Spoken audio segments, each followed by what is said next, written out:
The Sentinel is known to be reliable, fearless, disciplined, consistent, courageous, motivated, and skillful. So do what you feel passionate about. Take chances. All these qualities start from the mind.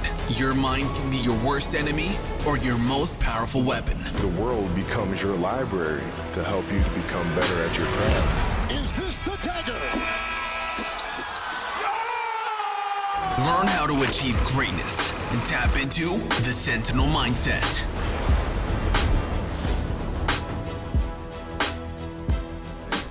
Well, Pablo, thank you so much for giving us some of your time here. We saw your presentation this morning, obviously coming down from beautiful Mexico. You're able to provide a different kind of context on, I guess, what happens outside of North America. And you referenced a comment about, a lot of times, I guess, the agent that doesn't have a gun or should be more aware of his surroundings. Now, coming from Canada, we don't have guns in close protection. Everything is all with the mind, okay?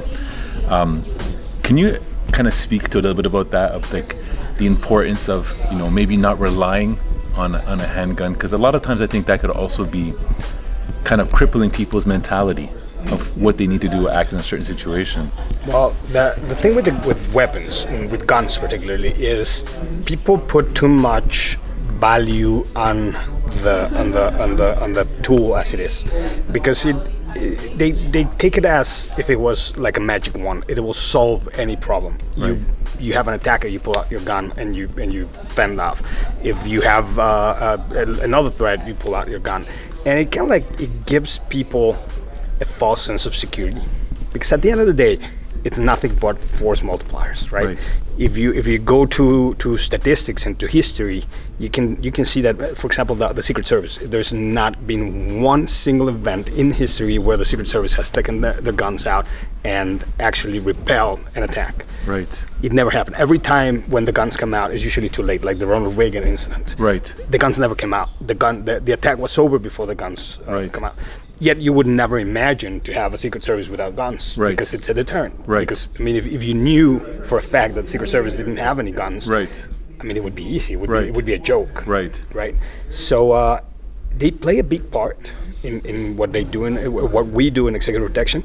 But it also there's a lot of other tools. There's a lot of other force multipliers. The one thing that you can be sure is that your attacker will always rely on force multipliers. Okay. He's never going to come alone. He's always going to have something that will prove to be a greater force multiplier than what you have and what you're going to be using to defend yourself and your principal. Okay. So if you don't have a gun, what that does, it makes you understand and it makes you rely on other types of force multipliers. Intelligence is a great one, right? How do you do intelligence? What the hell are you looking for? Right. Like in Mexico, for instance, is how do you know if your principal is being targeted? Mm. And that is a question that you ask most protection details, and they say, well, you look for someone that's surveilling you. Well, no, not really, because that information has to come from somewhere. And that's why I mentioned in my conference, we need to talk to the criminals. We don't need to think like criminals, because we're not criminals, and we're never going to be able to think like criminals if we're not. But you need to talk to them. Daniel Arismendi, the ear chopper, very famous kidnapper in Mexico, he would say there's a very important character in the whole process of choosing a kidnapped victim. And he calls it the person that puts you, or el que te pone. And that means that someone near to you, near to the family's most inner circle, is the one who comes and offers the information. Okay. Once they have that information, then they've chosen you. Yes. Now they need to corroborate that information. They need to make sure that you're a good business. Yes. And that is when they are vulnerable. Okay. But now, all other places is monitor the jails. Yes. Most information, it's sold or it's offered within the jails. That's where the bands exist, and that's when someone that gets a piece of this information that would allow for a kidnapping or an attack or any kind of attack to happen. What does he do with the information? He offers it in the jail. Okay. In the jails, the band would say, well, they auction that kind of information, and then they use it for different things. So that when you don't have that weapon, because you're not ready for that attack, you're not ready for that fight, because you know you're going to lose, you need to go back a few steps and start using other types of force multipliers. Okay. Right? You go into the jails, you pay off people inside the jails, because especially in third world countries, even here, even in first world countries, that's the reality everywhere. In jails, money, there are other currency, but the currency in jail will buy you a lot of privileges. Okay. Right? Yeah. Listen, to me, like, I think that's great from a context perspective. Pablo, you grew up, obviously in a very different world than maybe what a lot of people like that are in Canada or the U.S. have grown up Yes. in. Do you notice any differences in the mentality of maybe like the North American mindset, opposed to kind of like, again, what your experience and exposures have been? Do you find that there's almost like a entitlement element, or I know it all, or a ego-centric aspect of just the way the work is looked at? No, not really. I think there's a lot. That ego that you're talking about, it exists in Mexico and Latin America just as well. Okay. And that has been the source of many problems. The one thing that I notice, the difference that I notice is the way people prepare themselves for the job. In places like the United States, I don't have a lot of experience with Canada, but places like the United States, I still see a lot of people talking in hypothetics, in if this would happen, or if that would happen, and then they go to movie references. Right. Movies are very, very, very bad teachers, because a thief or an attacker will never base his or her operations on a movie. Right. Because movies are there to entertain, not to inform, right? And I still see we are preparing for the worst possible scenario, but sometimes the worst possible scenario of what I see in the United States, and I assume Canada could be something like that, because you don't have a lot of real life experiences. That's right. Are based on what if we had an attack like we saw in that movie, or like we saw in that documentary, and we tend to forget to look for motive. Okay. Or to establish the motive. What motives would move someone to do something against my principle? And most of them, when you analyze them, like really analyze them, you'll see that there is nothing to be gained in the scenes that you see in movies. Right. So it's not going to happen, and that is the one thing that I see different. And the other thing is, here it has to do with an administrative type of process, right? You got a job and you got a job to do, and everybody takes it very seriously, which I love, because that doesn't really happen in Mexico sometimes, right, or in other places. And people constantly trying to expand their views, and that doesn't happen as well in Mexico as much.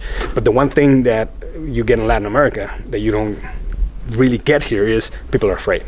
Okay. Because they might, if they run into this situation that they thought hypothetical, or they went into training and they told them this might happen, they know it really happens. Yes. And they know that the possibility of walking out of that situation is usually pretty slim. So that is a very, very big difference in mindset. Okay, last question, because I know it's lunchtime right now. We're gonna grab some food. What do you use as your, and I mean, you're seasoned, man. You've been doing this for a long time, and you have full operations. But what did you use, or you still use as your motivational factor to push forward? I mean, when things are difficult. I mean, I was talking to Byron yesterday, and just hearing his war stories. When things are about to kind of get unpredictable and things could happen at any time. What is your internal motivation or mindset to help you push through something? Well, I'm obsessed with human behavior, right? So what is my motivation is to see the results of the things that we develop, and the SOPs, the training, all that, to see the results when things get really, really bad. Right. And how it plays out, and when people come back and they tell you, my experiences in driving, we do mostly driving. We don't get into a lot of other things in executive protection. We have partners for that, and we don't want to venture into their areas. But in driving, I get all these stories of people coming back and saying, I had this situation where another car got off in front of me and it was wet, and I lost control of the car with my principal in the back, and I was able to regain it because it came back to me. It came back what I've seen and what we've done, and I was able to correct the car. And actually, I got a recommendation, and I got recognized at the workplace because I actually saved the day. Right. And that kind of thing is what actually Okay. I just love hearing that. Okay, good, man. Because we do represent executive protection in Canada and the branding and all, and I know that you are the extension to Mexico as well. What was your, I guess, light that said, let me kind of go down this road as well? Well, it's actually pretty simple. In Mexico, getting trained, getting access to information, it's expensive and it's not available to everyone. And I like two main things of what Byron does. One is he brings the information down to the foot soldier, the guy that is out there, that's working, that doesn't have the time or is not allowed the time, because we all have time, but he's not allowed the time to go out and actually train and sharpen the saw. And the other thing is that I love about the EPL and what Byron's doing is I love the culture. Okay.